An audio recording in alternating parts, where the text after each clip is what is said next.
Okay, so good morning, everybody. Welcome to this Silver Sands webinar. So my name's Colin Gray. I'm delighted to be joined by Andy Petman again this morning. He's one of our senior consultants, and he'll take you through this session on getting started with M365 operational management. And as you are probably very aware, this is webinar 2 in the series. So I think this is an area that, I think has become an increasing challenge over the last few years. So with all the growing number of people moving to cloud-based solutions. So, and Microsoft increasing the rate of change of technology, I think it's a very good subject to be chatting about today. But just before Andy starts, we'll kick off with an introduction to Silver Sands and a slide for any of you that haven't been with us before. So Silver Sands, we've been in business for approximately 35 years now. We're a professional services organization, and we primarily work with Microsoft 365 and hybrid cloud IT, or Azure, as you might call it. On this graphic, you can see the box at the top, Microsoft 365. We've got 3 elements in there. Office 365, as you know, contains applications like Teams, SharePoint, OneDrive. And in this area, obviously, our consultants work closely with clients to help them understand how best to architect, apply and manage the growing number of applications that Microsoft add to the platform. We've also got Windows 10 in there. In this area, we'll help our clients standardize and improve end user experiences and access capabilities using lots of enterprise enhancements. The third area is enterprise mobility and security. And in this area, our device consultants will help your teams improve, the management and security of your desktop and mobile devices, and we use solutions like Windows Intune, etc., to help you there. And moving down to the large circle bottom left, we've got Power Platform, and this is made up of Power Apps, Power Automate, and Power BI. And I think this is an area that during lockdown we've seen a huge amount of growth in, as many organizations are trying to increase the levels of mobile working and improve access to data and reporting. And solutions like Power BI, etc., are becoming more and more common as part of delivering that. So that's a very busy area for us. Large circle bottom right is Microsoft Azure. And here our consultants will work with clients, both with migrating solutions to the cloud, but also in integrating on-premise solutions that maybe are legacy or you won't easily move, and then make sure as well that they're managing their assets correctly in Azure, and as many people fail to do, make sure they're secure. I think that's one of the biggest areas we spend time looking at, making sure everybody's actually accessing their platform securely from the cloud. And around the edges, we've smaller circles show the bits that join up the main elements. So we've got identity management, governance and security, and as you well know, this is all crucial aspects of any implementation. And then the center of the diagram, we've got people and devices, and as any of you have been talking to about user adoption recently should know, obviously the end users really should be the focus for any technical implementation that we're delivering, but unfortunately that's not always the case. Still too many technical-led implementations. So we've built up a proven change management capability in this area, where our user adoption consultants like Andy will work closely with your internal teams and business users to help smooth any transition to new ways of working. And while it's not mentioned on the graphic, underpinning all these consultancy areas, effectively we've got a managed support service that can provide both ad hoc or proper managed support services, covering all the above. And operational management is one of the areas that will be expanding in that area, hopefully very soon as people become more and more aware of it. So anyway, that's Silver Sands in a slide. So now I'd like to pass you over to Andy to begin the webinar. Andy, over to you. Thank you, Colin. Good morning, everybody. My name is Andy Petman, as it is on the screen there, and all my contact details. I'm a consultant for Silver Sands, and I actually joined them in March this year, just to give you a bit of context of where I come from. And I'm actually going to use some of the stories of where I've come from during the next 45 or so minutes. I worked for a previous organization through 2 iterations of implementation of Microsoft 365. And I'll go through some of the trials and tribulations I experienced, which has given me a bit of a handle on looking at operational management of Microsoft 365. I've got slide navigation and screen arrangements here that don't allow me to see the window. So if anyone does put their hand up or ask any chat, I'll hope that Colin can mediate those for me, because I don't want to ignore you. But please do pile in with any questions as I go, and or ask any questions in the chat for us to discuss in more detail at the end. So before I get into this, and there'll be some information at the end about what we're doing next, but to put some context in, I explored the rationale and the reasoning behind setting up some ideas around operational management. And in the next session, I'll answer the question that I always like to ask, which is a so what, or what's in it for me principle. This bit in the middle is about starting up your ideas around operational management for Microsoft 365. Before I do that, for anybody that wasn't here last week or may have already forgotten, hopefully not, but I will just do a bit of a recap. Just let me, sorry, something not working. Okay, so one of the things that was on the first slide and something I explored in quite a lot of detail last week is Microsoft 365 is not just a project. I'll cover that in a little bit more detail in a minute for those that weren't here last week, but it's wider than just the implementation project that does a bundle of technology, followed by a bundle of training, followed by a bundle of support. It's not just about the technical configuration, it's understanding a much wider remit around Microsoft 365. And because Microsoft 365 is such a wide suite of applications covering a multitude of capabilities, and in some case, some applications that cover the same type of capabilities, understanding the business use or the intended use or the opportunities for use of some of these products is actually a larger piece of work than just doing an implementation project of a bundle of technology. It's also about understanding the business appetite for control of the way that data is handled within the Microsoft 365 application suite. It's about the appropriate levels of controls to enable the applications to be used safe and legally, but without applying additional onerous activities on members of staff to be safe and legal. So the more we can do to apply in the background to enable the staff to do what they need to do and to do it within control parameters is really key to making the applications usable by all end users. And as Colin mentioned at the beginning, the whole thing about this is the use of the product, increasing the use of the product, and maximizing investment that you're paying to Microsoft for all the licenses around the Microsoft 365 suite. Key to that is understanding your users, their skills, and how to influence the change in the way that they work. And I'll explore that in more detail later. But it's actually understanding how Microsoft 365 introduces some challenges to an organization in the way that people engage with, see opportunities with, and how to actually start using applications in different ways without traditional interventions from trainers or from IT in the way that they do approach those applications. Effective change.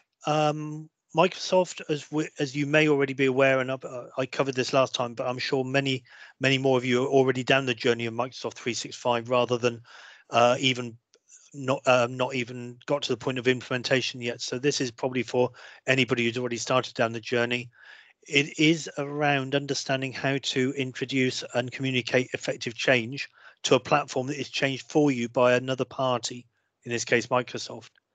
It's possibly the first time you might have faced some of these challenges over commercial off-the-shelf products, other applications.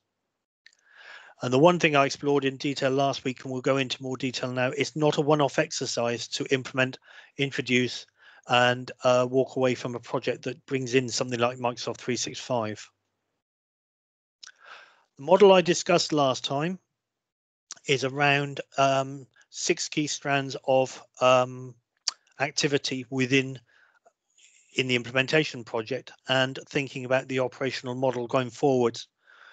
A communications activity, so that's communicating what's going on with Microsoft 365, communicating what's going on with the platform and the change that comes from Microsoft, communicating changes that are driven by internal influences within your organization. User adoption or training, that's around making sure that people know where they can go to get information. Thinking about influencing the way that they consume information. So with such a large portfolio as Microsoft 365, gone are the days of putting together a training team and going around the whole of your user community and educating them on all 30 odd applications that are available. It's about facilitating their understanding of going into an application, looking at what it can do for them, and then helping them answer the questions, how do I, why do I, around certain application capabilities. The support is a standard support model. There are going to be break fix type situations where you need to think about helping your users through certain issues that they can't do certain things, but it's also providing the support structures to reinforce the fact that they should be and could be able to look for some of the information themselves. And I'll go into that in more detail in a moment. The security of the environment, so that's the technical security. Coupled together with at the top of that left-hand side of the screen, the compliance is around the safe and legal use of.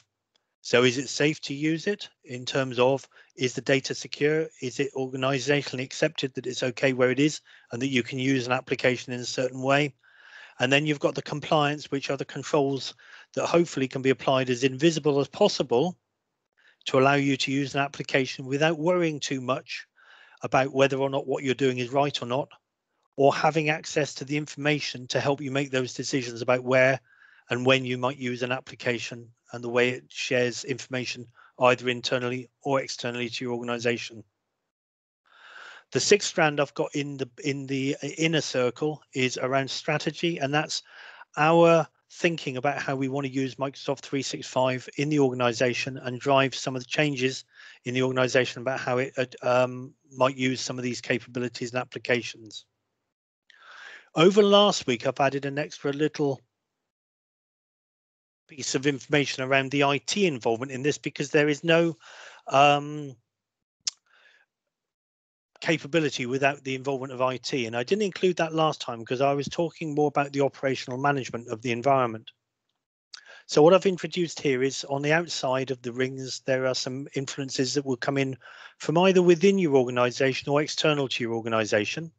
And they are the sort of things that we're thinking about how we mitigate and how we facilitate certain change. So just going around the outside circle at the moment, we've had quite a lot of attention on the response to the current pandemic and changes in our working practices. And for some of the clients that we work with, that has really brought in quite a few challenges about whether they've enabled teams, for example. If they need to enable teams, have they got the appropriate governance and compliance in place in the background to be able to do that at pace? Sometimes yes, sometimes no. Regulatory change. So are there influences on your industry or on your particular internal regulations and compliance rules and regs? The biggest one I've identified there, and we talked about in detail, I'm not going to go through these in detail now, are obviously Brexit and GDPR and the implications on changes over the end of this year and outside of transition into the new world. Microsoft itself introduces change, sometimes advertised and sometimes able to be gated, so you can assess the impact of the change before it's applied and distributed to end users. Sometimes the changes go straight through into the applications themselves. Internally, you may have restructures, which actually I'll go through one scenario in a moment I had with my previous employer. A major restructure, and with our use of Teams and SharePoint, had a major impact on the organization, because up until that time when we were doing restructures, it was more about furnitures, fixtures, fittings and bodies. There was a really large piece of work that had to look at separating out and amalgamating different sets of data between different groups of people, where the controls had to be very, very tight to ensure that people that were in a team that could see a certain type of sensitive data were then protected away from that information as that team moved into a completely new model. And then I introduced last time a sort of an inner ring of operational management. And this is where I'm going to talk a lot more today about building that capability from scratch if you haven't thought about it before, or how you could adapt your existing teams, peoples and processes to think about an operational management team looking after Microsoft 365. Now, before I get into this, one of the things I'd like to mention is all of this is going to be based around some stories that I've learned either from my previous organization or clients I've been working with since I've been working with Silver Sands this year. What the key overriding principle to this is going to be is scalability. What will work for one organization will not work for another, either by the number of users, either the vastness of your organization or the small nature of your organization, or the small nature of the subset of your organization that uses Microsoft 365. So next time I will deal a little bit more with that scalability, but this is just a journey through some experiences that I've had and what I've ended up with at the other end. And again, I'll make hints every now and then so we don't forget it, but it's not to say that there is only one model and that one model is the only way forward. That's not the case.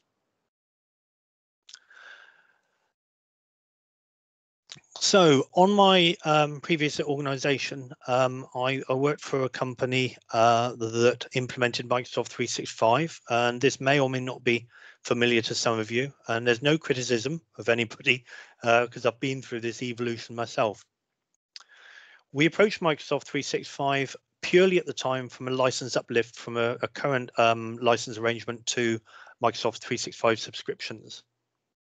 And at the time we made that transition from one model to another, we didn't really have any project in place to deal with that. We just thought, oh, we'll just put in Microsoft 365 on the desktop, and we will just turn on some capabilities on the application list that people get from day one of the 1st of April. That was the end of the story for a month or two, because we didn't really have anything else in place. Some ideas were forming about how to do it, but it was an IT implementation of a number of applications. Some were protected because they were considered to be either license heavy, so they needed additional costs, so they weren't deployed, or some potential data risks around things like the Power BI and some of the other more what we call risky applications. But generally everything was just turned on, and then that was it. There was no more. Very, very swiftly, however, there was a sort of a recognition that people were beginning to make use of the applications, but we didn't really know how we wanted them to use it in one side. People were beginning to call a service desk because they were interested in something but didn't really know how to use it, or it didn't seem to work for them, but they weren't sure how best to look for advice and guidance. And as an organization, we didn't really have a feel for the type of way we wanted to think about Microsoft 365 to use some of the capabilities and transform the way we were working. So right at the very beginning of that, we had some challenges. We had no overall strategy for Microsoft 365. We never thought about it as a platform, as a service, and we never thought about how we were going to start putting together some support modeling for Microsoft applications. We had no recognized owner, and to be perfectly honest, this was a traditional turn on with an IT team, and we had not really thought about the extended ownership of Microsoft 365 actually being part of the business who are actually the teams that were making use of these applications with very little mediation or involvement from IT. It was a recognition for me as we went towards a second evolution of bringing some merging companies together to have a second bite at the cherry of implementing Microsoft 365. Actually, IT is no longer the sole owner. And the only way I can say this, and I might turn one or two of you off if you don't like Facebook, but with Facebook, it is a service, it's a product, it's something that is the way it is. And we don't go on training for it. Mark Zuckerberg doesn't really care how we use it, but it is just a capability that is deployed to a number of people who then make use of it in the way that it makes sense for them. And actually, as a recognition I'm an IT project manager rather than business change project manager at the time. It was just a recognition that actually the facilitation of the availability of the apps is really the only bit that IT need to be involved in, and only to deal with any problems in accessing those capabilities. The rest of it and the rest of the use of it is actually the end user and the end user's teams, the way that they embrace the technology and are shown the opportunities that they might have to change the way they work. I'll go into this in a little bit more, but with the way we implemented Microsoft 365 for the first time, we just did it as a traditional project. And at the end of the project, the funding had only been secured for that project. There was no funding to consider how we were going to deal with the ongoing management of Microsoft 365. And that was a challenge because it did require an investment. And I'll go through what the investment looks like in a minute. But we did need to put an investment in, and we would have, if I'd have done it again the second time, and we approached it a little bit differently about funding, it would have been a little bit easier to have had a recognition for an ongoing team to manage Microsoft 365. At the time we turned on the original enablement of all the applications in Microsoft 365, we just didn't understand the type of investment that would be needed. So it goes hand in hand with a little or no funding. And one of the biggest challenges we found as soon as we had turned on the applications, the velocity of change, the amount of change that comes from Microsoft, the amount of applications that were being turned on. Only 2 years ago, there were applications appearing, functionality changing. And even over the last 6 months or so, as Teams has evolved into a really large tool of choice for enabling remote and home working, changes themselves within the Teams environment, not just with new applications, are at a pace that would completely overwhelm the teams that we had in place at the time. So what next? This is really about how I thought about it as we got to the end of the first project to implement 365 and then started bringing in other organizations into the same technical 365 environment. I had a really good opportunity to learn what we did wrong the first time, think about how we could approach this the second time, and put something in up front so that we could address the so what next issues. So as we got to the second year of Microsoft 365 and started merging in the other parts of the organization, we thought about what it would take to get it right the second time. Okay, it was going to be a reinvention for one part of the merging company, but for the other 4 or 5 that were joining us, it was new for them for the first time. So we really could begin to approach it in a completely new manner. So to begin with, where were we at the beginning? And this is one of the questions that I would ask you to think about when thinking about operational management of Microsoft 365. Quite a lot of this you will have somewhere, somehow. You will have policies. You will have acceptable use policies. You will have terms of use. I don't know what your personal flavors and names would be, but you'll have policies on information governance, information security, IT security, and the user policies like acceptable use policies. Now, one of the things that on the first time we did this and the second time learned a lesson a lot was what of those policies need changing as a response to Microsoft 365. Now, initially, that is a really large question because Microsoft 365 is such a large product suite. It is not going to be possible to answer all those questions immediately, and you would need to take a staggered approach to that. And that's something I will be dealing with partially today and partially next week about how you make that approach and make it simpler so that it doesn't seem such an overwhelming ask to review and to update all of those policies in conjunction with a new suite of 30 plus potential applications that you can enable. What are your organizational controls that you would need to think about when introducing something that allows communication and collaboration and development of capabilities that introduces on the user much greater opportunity to share than you've ever let the users have before over internal storage solutions?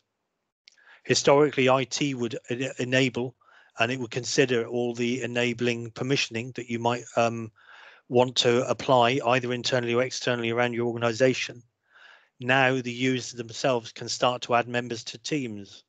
They can, site owners can add members to a SharePoint site. We can communicate and collaborate with people outside our organization a lot easier. And where are the controls going to be applied around your internal and regulatory requirements? Kit is a given. You have kit. You'll have laptops. You'll have mobile phones. You may have bring your own device policies. You may have other enabling technologies to allow people working from home, either sent them home with their kit that they had on their table in their office, or they might have access through their own kit, accessing it through different security levels that you've applied. You may have only done certain compromises to allow that short notice working from home that you might need to think about locking down in the future. But the kit is an aspect of what you need to think about. And that kit, when I have that word kit, is also the enabling technologies to allow that kit to work from wherever they are. The resources to look after something like Microsoft 365. And if you've finished a project and you've walked away and only coming back and possibly thinking about this as a new principle, or you might be implementing some 365 capability and you have the people together now, but it's the who, what the type of skills are that are needed, and whether they've got the time to do the job. And that's where the investment in longer term running in Microsoft 365 is probably, for some organizations, the biggest catcher. I'm highlighting the support one a little bit more now because I'm not going to go back to this so much in the next few slides. But the support is the area that most organizations have in some flavor. And this is where actually it was a light bulb moment for me in my last organization, because we did have a support structure. We had a defined level 1, level 2 and level 3 triaging and call routing system. I'll use SAP as an example, but it was across a multiple number of products where the support was already in place and already a tried and tested regime around call handling for the support of the applications in question, a development team in terms of developing the capability, reviewing new application features that came out, making sure that the organization was making the best use of in some cases, especially SAP, massively heavy financial investments, and then the business analysts and the trainers necessary to get the new capabilities out to make best use around the organization. And it was a tried and tested support structure. Now, one of the recognitions I had was actually we don't have that around Microsoft 365. Now, that might not be that we need to develop much around some of the productivity and communications tools, but we still need to think about how we encourage, how we spawn innovation, how we spawn light bulb moments, for a better word, around the organization, and how we reach, for my organization, 4,000 staff. For yours, it could be 20 to 5,000. I don't know exactly your organization sizes, but how do we reach those people in an area of 30 odd plus applications where we do not afford and we would not actually want to put together major training and support teams?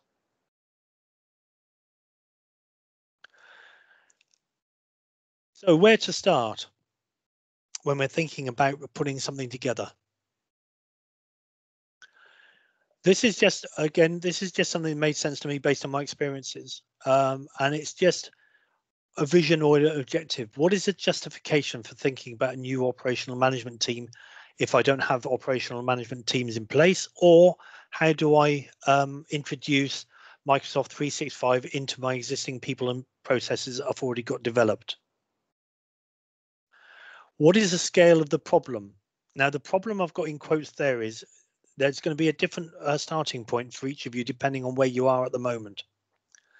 The scale of the problem could be me when I first started with this as a product suite 2 years ago, like I say, and that is, how do I start? How do I think about it? I've got a massive suite of applications. I've got a massive problem in terms of moving people from where they are working at the moment on-premise storage to cloud-based computing. For clients in the recent times, the problem is actually implementing Teams and putting enough governance around Teams to make sure that it's safe and legal today, but also moving on to reviewing the risks we're willing to accept today, so that we actually secure down the environment to a much better degree than we have now before we start thinking about the next application we could turn on. And identify what's appropriate for your organization. So this is just really about getting the context for starting to think about Microsoft 365 ops management for your organization. And everything I'm going to do here is repeating the same symbol, start simple. Thinking about who would be involved in operational management. I've called it a team, and again, for some organizations, it might be a new team that you need to start thinking about building. For some, it's just about adding to existing people's roles and responsibilities. But to identify the skills required around Microsoft 365, identify the measures or the success measures for introduction of a team. So making sure you've got accountability. It's not just a freebie. This isn't something that's going to be adding additional people and processes without benefits and outcomes. It is about establishing that there is something that is measurable here, because you will, at the other end of the scale, improve the user adoption of Microsoft 365. You'll be providing some of the structures, some of the support measures, some of the culture change that might be needed around the organization. And this will be the facilitators of that, so that there is financial benefit to doing this.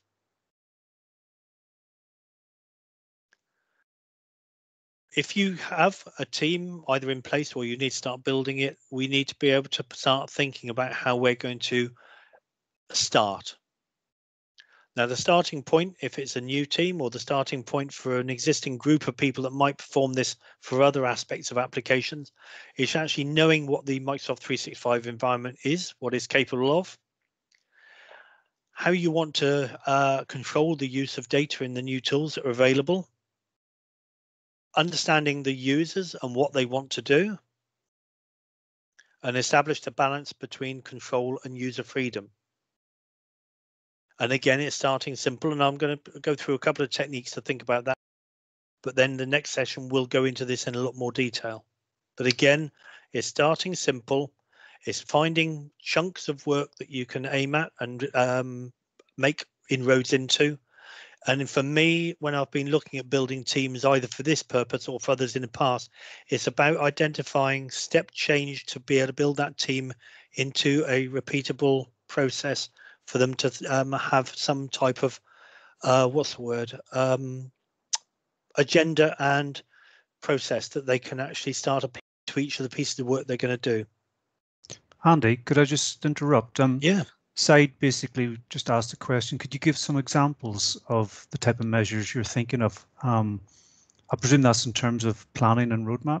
Yeah, I will do. If I just finish off this one, I'll go into that in a little bit more detail, definitely. Okay, so plan and roadmap, coming up with something that gives your group something to work from day one with a longer term objective in mind. So in a way, this will answer Said, and please come back if there's anything you'd like to do. The starting point for this for me is to identify a way to get control of what might be a new environment that you've not lost control of. That's a fair comment. And for me, when I was looking at my last organization, actually, it was to get some control over some applications and some capabilities that had actually been released long before we understood what we wanted to do. So in context, my last organization, we deployed majority of the productivity and communication tools before we thought about doing anything around data control or data governance or anything around formal user adoption. So what we started off with, building a team, and I'll go through the team membership in a moment, but we put together a team and we identified where we wanted to start. And we started off, and this is where we did get it wrong, and I'll be honest, we were looking at getting all of the controls right first before we were going to release the applications. So the first knee-jerk reaction was actually to turn everything off and only let the applications back out once we understood how we wanted to control them. One of the biggest problems was that we were in quite a lot of circular motions about what's the right control, how do we get the right information to be able to drive that control, and the information wasn't there in the first place. So what we did was we identified an application that we wanted to focus on, which was the most concerning to us. And at that point, it was Microsoft Teams. And we just took Teams as a capability and we looked at the right amount of controls that we wanted to apply to make sure that the data was okay. And for us, the first target was external sharing. So we turned off external sharing. We devised the right policies and controls that we wanted to apply to the type of teams that we're using Microsoft Teams. And then we started implementing the policies and the controls and then started opening up with a couple of early adopter teams to let those people start working with externals and testing out that our technical controls were working and that they understood the risks that they were accepting by working with people outside the organization. Now, we chose Teams first because it was the hot topic at the time, because we saw Teams as a great way to start working with external people long before COVID. We were working with a large number of partner organizations and they themselves were adopting Teams, and it was exposing Teams to quite a lot of people in our organization who were demanding and requesting before we were really ready to go. So we focused on Teams being our first product that we wanted to think about. Now, bear with me, sorry, because I'm just going to introduce another piece of information. Then I'm going to go back to the model where I can start to hopefully answer your question in a little bit more detail.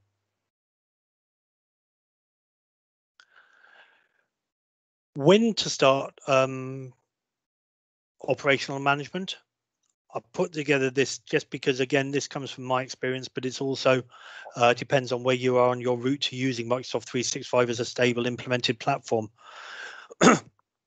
Traditional project and program governance is usually, and in my experience only, and others may be able to tell afterwards, usually there's a project put together under a program of some kind with funding, which reaches from the beginning through technical configuration, through some training or user adoption, and transitional live. And if the full end-to-end piece of work is delivered, it's actually defining and understanding the BAU support that goes around that. Now, if I had my time again and I was going to do this with every organization that was going to do something, I would consider operational governance at the very beginning, because the more you define the operational requirements of BAU support at the beginning, you understand as an organization the cost that's going to introduce, and it also starts to model right at the very beginning what your support processes and what your people support is going to look like at the very beginning. And again, if I went back and had my time again in my previous organization, a lot more would have been understood about the actual impact to the user, about the changing culture, the way that we have a large number of applications and we can't train you now. You might need to start looking for some of the ways to use these applications on your own. We'll help and we'll facilitate where we can to make sure the applications work the way they should and to give you the right links to the right type of information so that you can see how to use a product, but we won't be coming out and talking to you all. And that was the biggest realization actually I had in my last organization as we got towards the end. It is actually a large culture change for the end users because they won't get that traditional tell, see, do training that we would historically have given on any other applications. But a recognition that there is no wrong time to start thinking about operational management. The more to the right I think about it now, the more difficult it begins to get the justification to do operational management in some flavor. Because as we get towards the end of the project or get right down to the very end and it's delivered a project, we then need to start thinking about the justification as to when and how much it's going to cost and how long it's going to go on for. Because the one difficulty for me again is, when does it finish? And actually the work I've been doing over the last 6 months to a year now is that it really doesn't finish until I stop subscribing to Microsoft 365. And when we have been talking to some organizations, that's actually quite an undertaking to think about, because all of these people and processes that can be put in place are there for your life of ownership of Microsoft 365. Something will change on it next year, and the year and the year and the year. You will have a change coming from your organization year on year on year. So actually that little question mark that's the end of the subscription to Microsoft 365. Who should be involved? I've put together some starter for 10s, and again, this goes back to the scalability. So it isn't to be expected that this is a new team. If you have existing support processes around managing other applications, and it is not that every single one of these items has every single one of a individual. They will be a number of people. This is, in my mind, and this is what I did on one of my organizations, the bare minimum in terms of the skill types.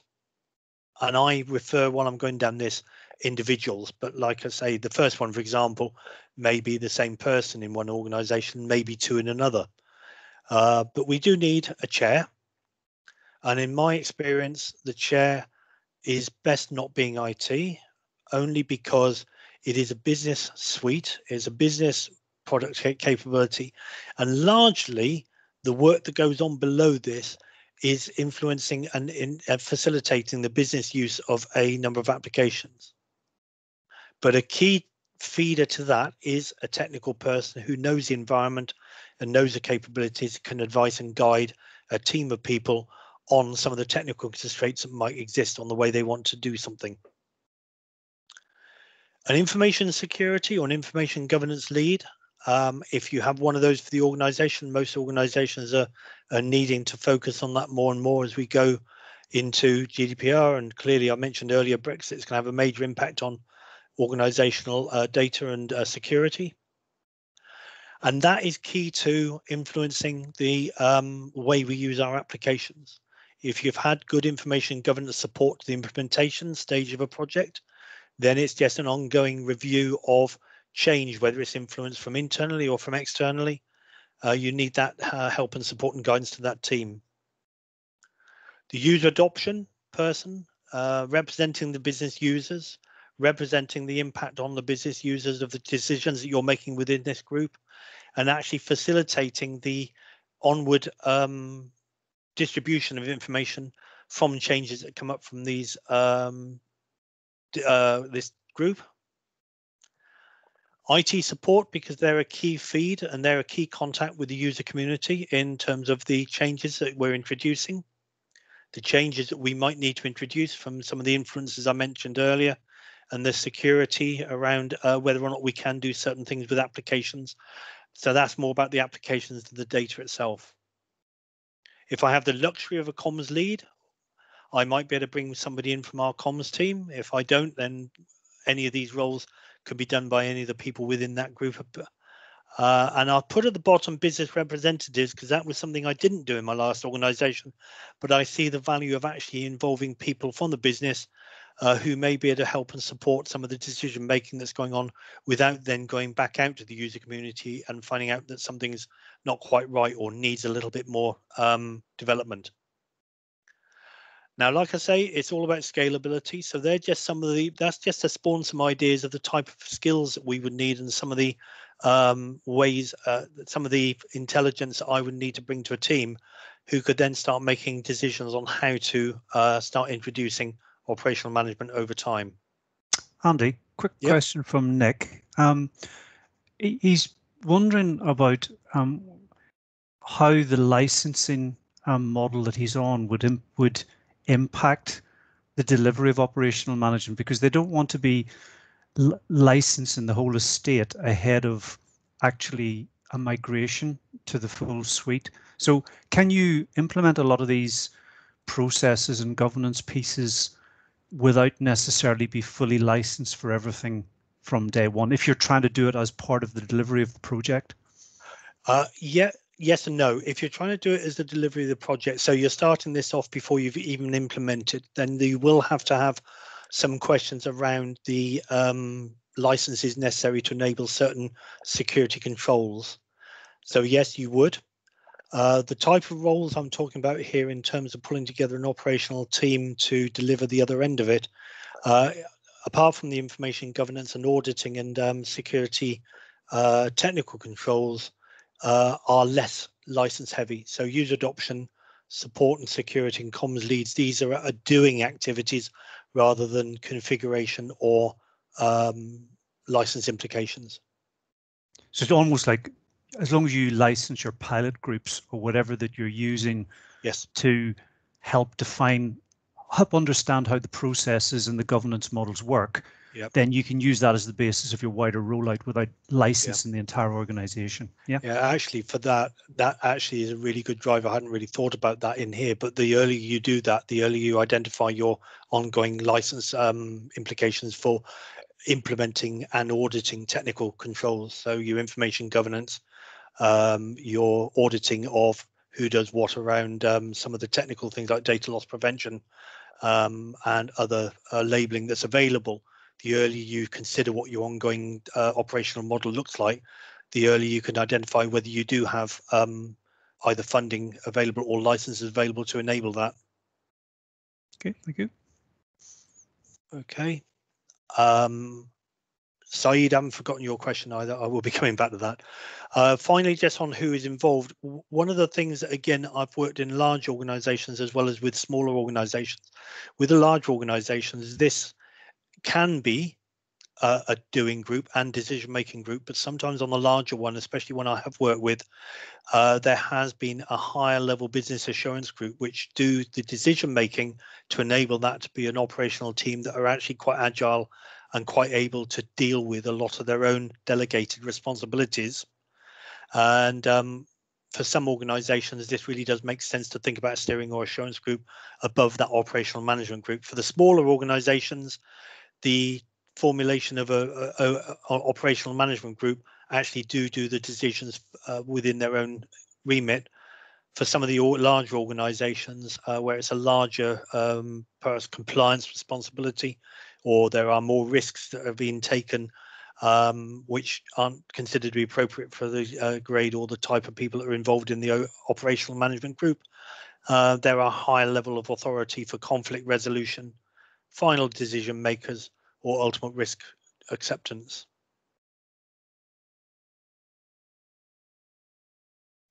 So if I go back to that model just for a second, so what we're talking about here is the operational management team that can deal with internal influences coming up from anything within the team, within the product, within the way that the product might have been delivered if it's a relatively new application suite that's been deployed, or it's a new team that's been implemented. And then you've got some of the external influences. Now, well, the way I looked at it in my last organization was when I brought the team together, as I mentioned, we looked at one application. Now, because it was a relatively new team, and to be honest, each of these sections, strategy less so, but compliance, comms, user adoption or training, and support and security were already performing, but none of them were performing in the type of role around Microsoft 365.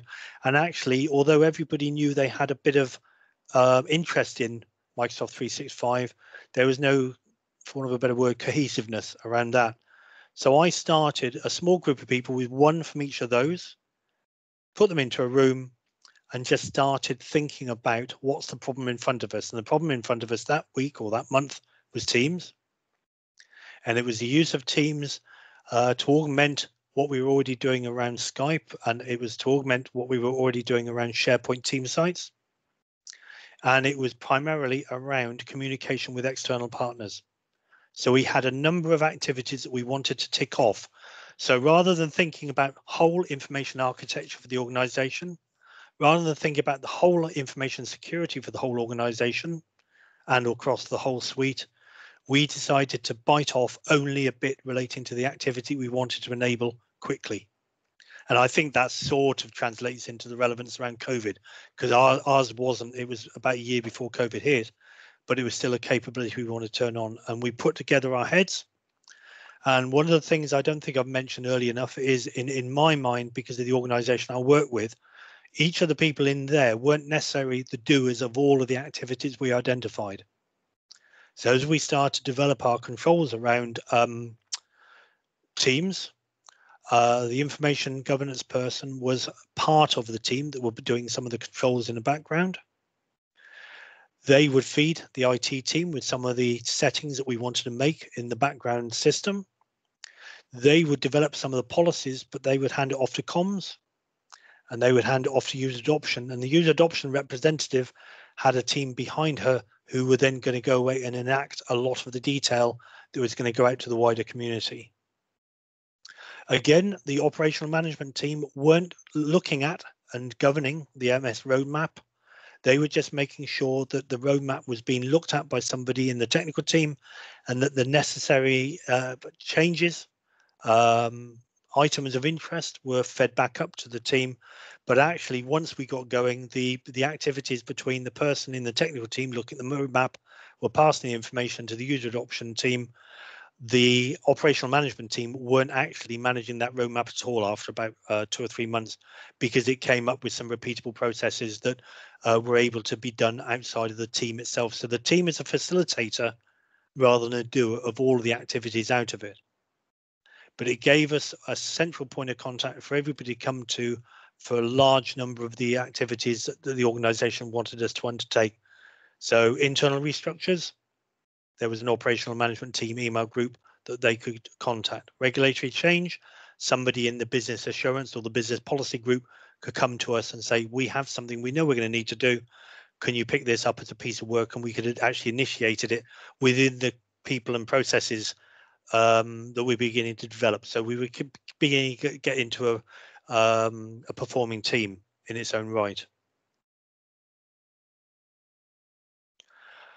Now, I mentioned on the beginning of this what I'm going to do. So that is a little bit about the model, the way it could be started, the way it could be thought about within your organization, no matter where you are on the journey with Microsoft 365, whether it's initiating and starting a project, whether you're in the middle of one, or whether you're delivered and actually come up against a problem now where you're not finding the agility to be able to respond to either organizational need or external changes to your organization. That's just it's difficult to get momentum behind this type of thing. Next time I will start talking a little bit more about developing a management plan for that team. So the team will start from either day one of its inception, whether it be at the beginning of a project or halfway through or at the end of, and then some of the considerations you might want to build into developing that team's performance.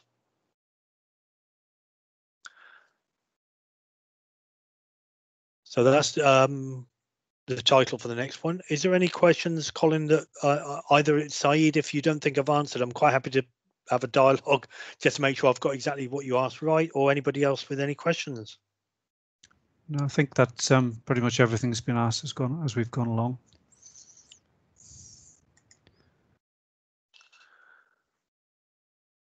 Okay. The only other one I had, Nick, was Andy, was before we started, somebody was asking, is operational management best applied across the whole of Office 365, or are there particular applications that it may be more applicable to in terms of keeping it simple? Yeah, I think one of the things I think I mentioned earlier, but I think it'd take it into more detail, keeping it simple is the only way that you can start this. It's too big to deal with it as a concept across the whole estate. Now, in my thinking, as I've been talking, a lot of this I'm relating to productivity and communications applications. So I'm thinking of primarily the big risks around sharing from OneDrive, sharing from Teams, communicating and collaborating on files from Teams, using SharePoint, and forms, for example, is another really good one about how to use forms and understanding the data you collect in forms from the gathering stage right through to the use of that data in the other end under GDPR controls and data processing regulations. What I'm also beginning to think about is how we extend operational management across the development tools. So the Power BI, the Power Apps, and the Power Platform generally is it's a different beast, but it's a similar beast as well. It's something that still needs thinking about as we will start working with the organizations to develop a widget for something quite quick and simple, right through to some very complex apps. There's very similar principles and controls that can be applied across that area as well.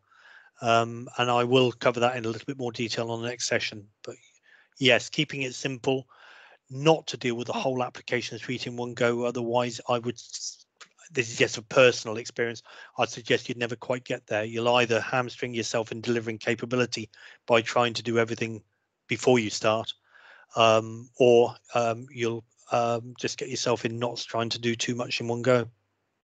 Excellent. I'm just conscious of the time. So yes, I think if anyone else asks of any questions later, please just drop us a note or come back and we'll answer those.